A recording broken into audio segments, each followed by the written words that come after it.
Baik, assalamualaikum warahmatullahi wabarakatuh. Perkenalkan, nama saya Muhammad Kemal Farinizar dari Prodi Teknik Informatika UNESA dengan NIM 25051204174 dari kelas G angkatan tahun 2025. Pada kesempatan kali ini saya akan menjelaskan proyek UTS tentang membuat game dengan bahasa pemrograman Python, khususnya dengan bantuan library Pygame. Dan di sini judul game yang saya buat adalah Paw Attack, yang dimana Paw Attack ini merupakan game sederhana berbasis klik.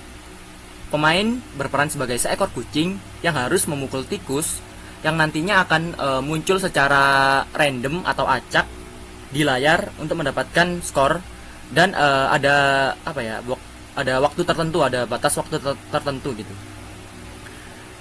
Untuk video kali ini saya hanya fokus menjelaskan struktur program, konsep yang digunakan, dan juga bagian-bagian penting dari kode yang saya buat.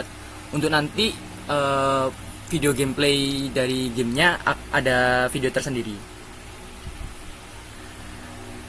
Kita mulai dari bagian paling atas, yaitu bagian import library. Di sini saya menggunakan beberapa library ya, khususnya Pygame, import Pygame, terus library random, library SJS, dan library OS. Kemudian di sini setiap library-nya ada fungsinya masing-masing. Untuk Pygame ini untuk membuat gamenya, termasuk menampilkan gambar, terus kemudian menangani input dan memutar suaranya.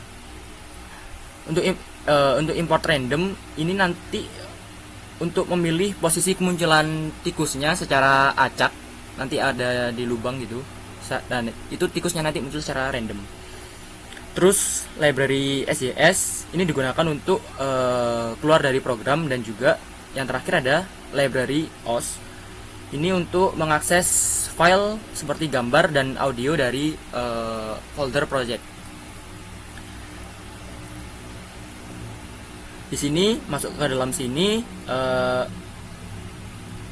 di sini saya menggunakan fungsi Pygame init, yang dimana ini untuk mengaktifkan semua modul Pygame, dan Pygame mixer init untuk mengaktifkan sistem audio. Setelah itu di sini saya membuat ukuran layarnya dengan lebar 800 dan dengan tingginya 600. Kemudian membuat windownya menggunakan Pygame display set mode. Di sini saya juga memberi judul windownya ya, pakai set caption, dan saya beri judul gamenya yaitu Paw Attack.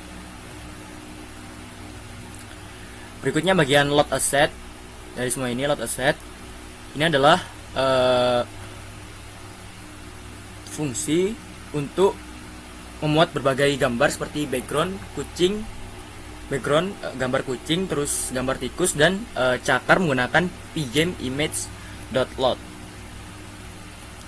Setelah itu gambar tersebut saya sesuaikan ukurannya menggunakan Pygame transform scale, yang ini Pygame transform scale background image, Pygame transform scale cat image, red image, dan paw image, agar sesuai dengan tampilan layarnya. Selain gambar, di sini saya juga menginputkan atau menambahkan audio ya, seperti hit sound, spawn, loose, dan saat kondisi win. Semua aset ini menurut saya penting karena untuk meningkatkan tampilan dan juga memberi pengalaman bermain. Selanjutnya masuk ke dalam bagian class. Ini bagian utamanya ya dari game ini, yang dimana bagian kelas ini memakai konsep pemrograman berbasis objek atau PBO sesuai dengan UTS kali ini. Dan di sini saya membuat beberapa class. Kelas yang pertama adalah class game object. Kelas ini merupakan kelas dasar yang memiliki atribut posisi X dan Y serta ukuran objeknya. Nah, class ini digunakan sebagai dasar untuk objek lain di dalam gamenya. Kemudian saya membuat class mouse game object yang merupakan turunan dari game object, yang dimana class mouse game object ini merupakan menerapkan konsep inheritance, dimana class mouse game object ini mewarisi atribut dari game object.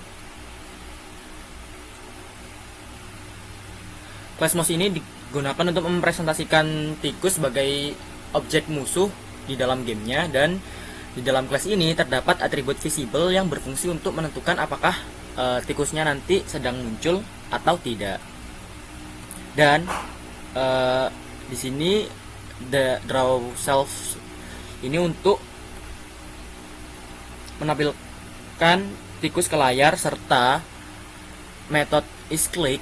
Ada metode isClick ini untuk mendeteksi apakah tikusnya nanti akan diklik oleh seorang pemain. Selanjutnya class game. Class game ini bertanggung jawab untuk mengatur seluruh jalannya game. Di dalamnya terdapat metode reset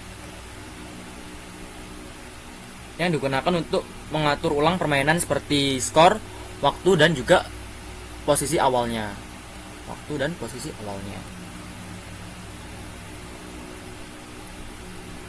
Kemudian terdapat list yang berisi beberapa objek tikus yang digunakan sebagai tempat munculnya tikus.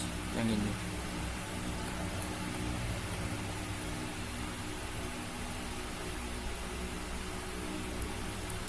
Selanjutnya ada metode spawn mouse, yaitu fungsi untuk memunculkan tikus secara acak dengan menggunakan fungsi random choice.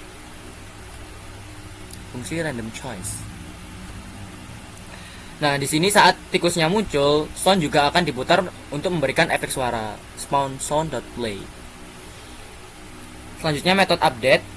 Ini untuk memperbarui kondisi game secara terus-menerus, dan di dalamnya terdapat logika untuk mengatur kapan tikus muncul berdasarkan waktu tertentu.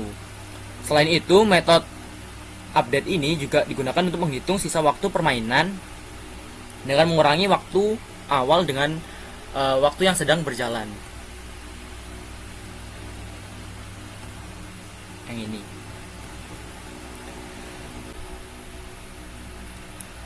Selanjutnya di sini ada metode draw,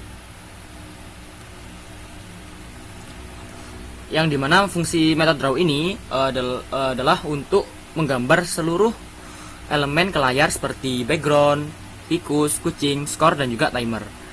Dengan adanya fungsi bleed, seluruh gambar yang diinputkan nanti akan ditampilkan ke posisi yang sudah ditentukan. Contohnya seperti ini. Di sini cat image nanti posisinya di tengah, center 400 dan 500. Kemudian nanti di sini fungsi bleednya akan menampilkan gambar yang telah ditentukan, yaitu 400 500 ini. Selanjutnya ada metode handle click. Di metode handle click ini fungsinya adalah untuk fungsinya ketika dipanggil, dia nanti berfungsi untuk melakukan klik mouse. Di dalam handle click ini terdapat logika untuk mengecek apakah tikus terkena klik oleh pemain menggunakan fungsi isClick. If m isClick ini. Dan nanti jika beneran diklik tikusnya, nanti poinnya akan bertambah 2. Setiap poin akan bertambah 2. Dan yang terakhir di sini ada metode game over, yang digunakan untuk mengecek apakah waktu permainan sudah habis atau belum. Jika waktu permainan sudah habis, maka game akan masuk ke kondisi selesai.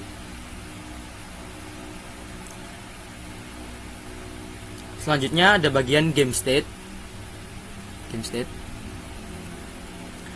Di sini saya menggunakan 3 state, yaitu state countdown, state playing, dan juga state end. Dimana masing-masing state ini memiliki fungsi yang berbeda ya pastinya. Di state countdown ini digunakan untuk menampilkan hitungan sebelum permainan dimulai. Terus state playing ini digunakan saat permainan sedang berlangsung, dan state end digunakan saat permainan selesai, di mana nantinya akan menampilkan hasil menang ataupun kalah. Terakhir ada bagian main loop. Di main loop ini merupakan bagian yang harus terus berjalan selama game aktif. Di dalam loop ini, program akan membaca input dari user seperti klik mouse dan tombol keyboard. Klik mouse digunakan untuk memukul tikus, sedangkan tombol R digunakan untuk mengulang permainan, dan tombol Q digunakan untuk keluar dari game. Ini. If state playing game handle underscore click pgame.mouse.get underscore pause function. Dan nantinya kalau player menekan di keyboard tombol R atau huruf R, nanti akan merestart permainan, dan saat mengklik di keyboard huruf Q akan keluar dari game.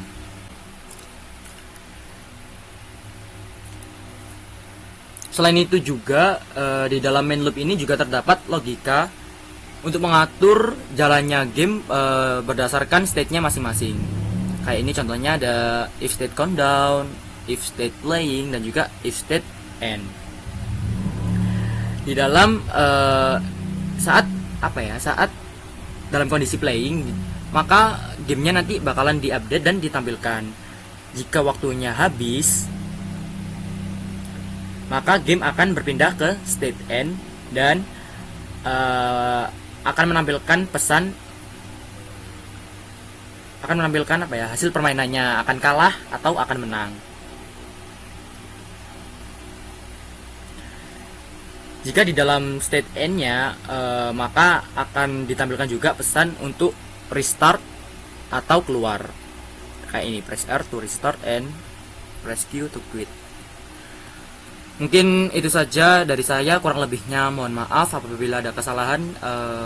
Wassalamualaikum warahmatullahi wabarakatuh.